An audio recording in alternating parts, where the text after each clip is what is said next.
course lega sebab semua yang kita rancang mengikut apa yang kita mahukan lah. Bantuan daripada MC, floor manager sangat kami berterima kasih lah sebab tanpa mereka kami tak mampu nak buat semua benda ni. Alhamdulillah dengan keadaan pada hari ini, floor manager, kita punya MC semua sangat teratur daripada mula majlis sampailah sekarang. Memang sangat-sangat teratur daripada kita kena buat apa, nak duduk kat mana, nak start daripada mana, apa semua sangat bagus.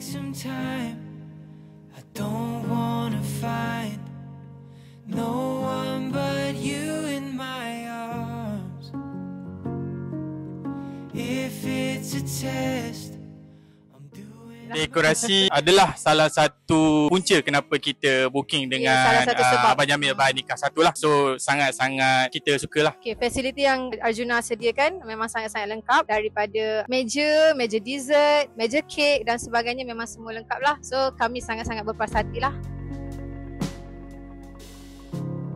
I would walk a million lonely miles to look you in the eye, have you here by my side. Saya dah tanya semua yang datang bergambar dengan kami itulah. Kami dah tanya. Okay, mereka cakap makanan Arjuna sangat sedap. Sangat-sangat sedap. Memang berpuas hatilah dengan Arjuna. Tempat pun sangat-sangat selesa. Yeah, so betul. Combination tu sangat perfect lah. Servis online dengan Arjuna dengan tim Nikah Satu ni memang sangat mudah lah. Bila kita tanya memang fast respon. So kami tak ada tergantung apa-apa lah. And then apabila kita agak busy, mereka aware and then mereka akan follow up kita lah. So supaya benda tu tak tertinggal untuk kita completekan semua benda.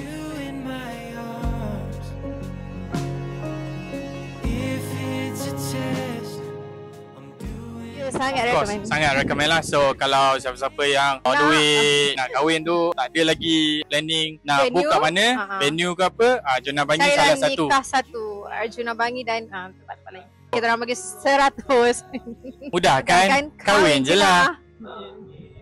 Alright.